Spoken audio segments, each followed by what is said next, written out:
Pemirsa, menjelang upacara puncak peringatan Hari Ulang Tahun ke-80 Kemerdekaan Republik Indonesia, pihak Istana memastikan persiapan sudah 100%. Menteri Sekretaris Negara Prasetyo Hadi menjelaskan persiapan upacara peringatan Hari Ulang Tahun ke-80 Republik Indonesia yang akan digelar di Istana Merdeka sudah mencapai 100%. Diikuti pasukan gabungan TNI Polri, pasukan pengibar bendera pusaka atau Paskibraka dengan seragam lengkap, serta pasukan gabungan telah final melakukan gladi resik secara intensif. Simulasi prosesi pengibaran bendera merah putih oleh Paskibraka juga sudah sesuai jadwal. Mensesnek menegaskan seluruh pasukan menunjukkan fokus dan ketertiban dalam menjalani rangkaian upacara, mulai dari pengibaran bendera hingga sesi hiburan penutup. Hari Ulang Tahun Republik Indonesia ke-80 di Istana sendiri akan dihadiri oleh sekitar 8.000 lebih undangan.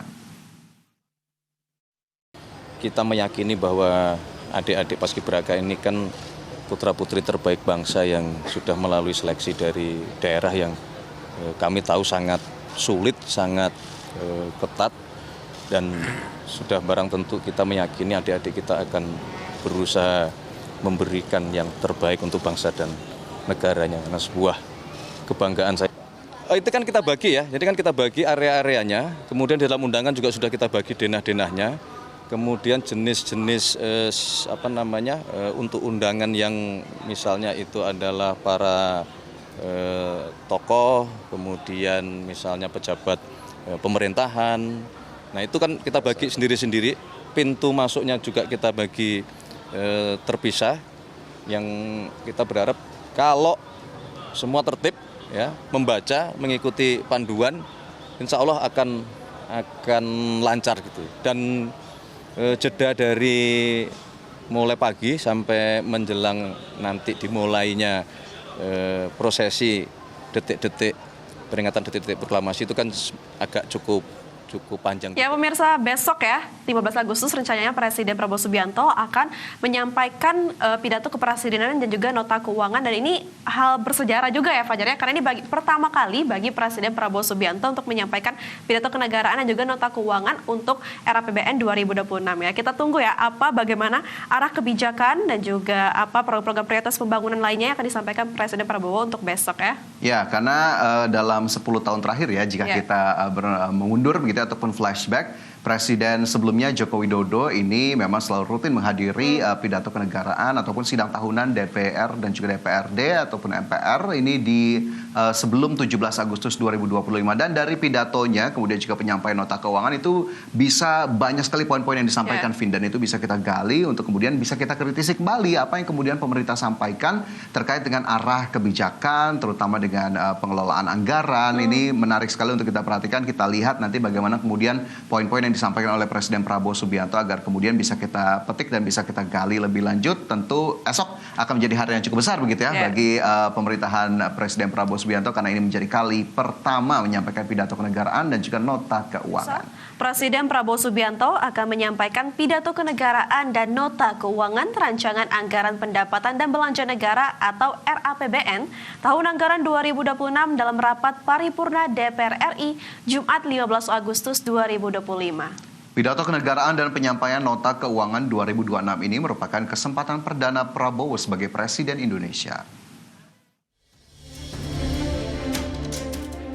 Menjelang HUT Republik Indonesia yang ke-80, Presiden Prabowo Subianto akan menyampaikan pidato kenegaraan dan penyampaian nota keuangan atas rancangan Undang-Undang Anggaran Pendapatan dan Belanja Negara atau RAPBN tahun anggaran 2026 dalam rapat paripurna DPR RI. Kesempatan ini akan menjadi kesempatan perdana Prabowo Subianto menyampaikan pidato kenegaraan dan nota keuangan sebagai Presiden Indonesia. Pembacaan pidato kenegaraan dalam rangka HUT ke-80 RI dilaksanakan pada pukul 10 pagi.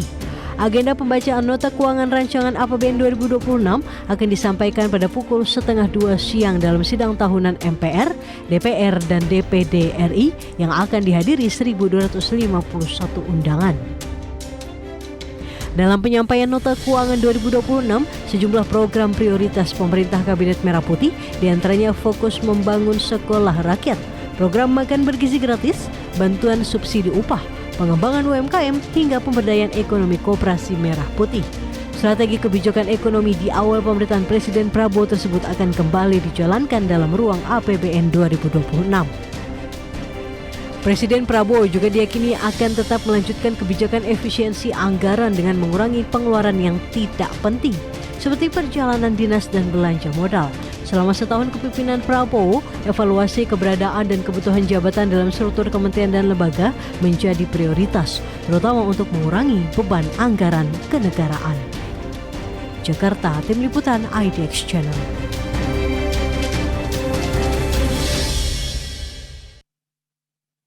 Pemirsa, Presiden Prabowo Subianto siap menyampaikan 2 pidato kenegaraan dalam rangka peringatan Hari Ulang Tahun ke-80 Republik Indonesia di Gedung MPR DPR Jumat 15 Agustus 2025. Pidato kenegaraan ini merupakan pidato pertama Presiden Prabowo Subianto setelah menjabat sebagai Presiden periode 2024-2029. Kepala Kantor Komunikasi Kepresidenan atau PCO, Hasan Nasbi menegaskan pidato pertama yang akan disampaikan Presiden Prabowo adalah pidato kenegaraan yang akan disampaikan di hadapan MPR RI. Sementara pada pidato kedua, Presiden akan menyampaikan pengantar rancangan anggaran pendapatan dan belanja negara atau RAPBN 2026 dan nota keuangan di hadapan DPR RI. Pidato nota keuangan ini bakal disampaikan pada pukul 14.30 waktu Indonesia bagian Barat. Dalam rapat resmi paripurna MPR DPR RI menjelang peringatan HUT ke-80 Republik Indonesia, Presiden Prabowo juga akan menyampaikan capaian hasil kinerja pemerintahan Kabinet Merah Putih yang telah berjalan selama 10 bulan. Presiden Republik Indonesia Prabowo Subianto akan menyampaikan 2 pidato kenegaraan. Pidato pertama di pagi hari pada pukul 9 pagi akan disampaikan oleh Presiden di depan Majelis Permusyawaratan Rakyat. Pidato pagi hari besok, Presiden akan menyampaikan hasil kinerja pemerintah yang sudah berjalan hampir 300 hari atau hampir 10 bulan. Dan pidato kedua akan disampaikan oleh Presiden, pidato kenegaraan kedua maksudnya, akan disampaikan oleh Presiden di depan rapat paripurna DPR RI besok sekitar pukul 14.30. Dalam kesempatan itu, Presiden akan menyampaikan pengantar rancangan APBN tahun 2026. Nah, sesuai dengan surat pedoman peringatan HUT ke-80 Republik Indonesia yang diterbitkan oleh Menteri Sekretaris Negara pada tanggal 12 Agustus 2025, maka seluruh instansi, swasta, segenap lapisan masyarakat diimbau untuk mengikuti siaran langsung. Ya, kita ke informasi berikutnya pemirsa. Kepala Badan Pengendalian Pembangunan dan Investigasi Khusus atau Bapisus, Aris Marsudianto membantah bahwa PT Agrinas Pangan Nusantara tidak mendapatkan dukungan anggaran dari BPI dan Antara. Ya, hal ini merespon pernyataan João Angelo de Souza Mota dalam konferensi persnya saat mengumumkan pengunduran dirinya sebagai Direktur Utama PT Agrinas Pangan Nusantara. Menurut Aris, semua perencanaan operasional Agrinas sudah tersusun dengan baik, termasuk soal anggarannya. Namun Aris menggarisbawahi urusan anggaran memang ada proses yang perlu dijalani dan semua pihak harus bersabar untuk menjalani proses tersebut. Meski demikian, Aris memaklumi kondisi tersebut lantaran João merupakan pejabat baru yang belum pernah administrasi atau maksud kami administrasi. Salah satunya nggak ada, semua anggaran semuanya sudah terencana dengan baik ya. Hanya prosesnya ya itu harus sabar. Ada proses-proses administratif yang harus dijalanin. Nah, kadang-kadang ada pejabat baru ya biasa lah. Ya dulu juga banyak menteri itu yang masih baru. Wah, ini begini begitu ya. Ini wajar lah kita namanya. Tapi beliaunya juga orang baik ya, orang pintar. Pak Prabowo selalu mencari putra terbaik. Ya. Tapi di atensi Pak Prabowo ya Pak mundurnya di Agrinas ini. Ya, semua yang bisa kita kontrol dengan baik.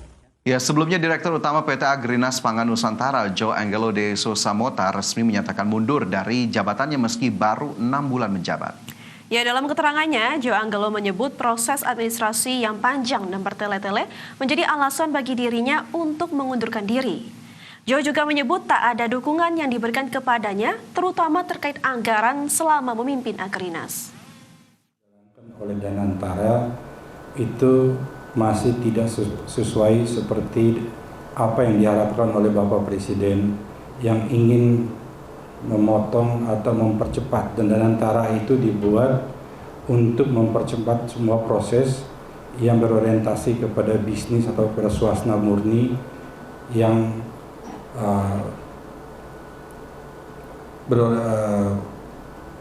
administrasi itu sebagai alat dukung, bukan orientasi.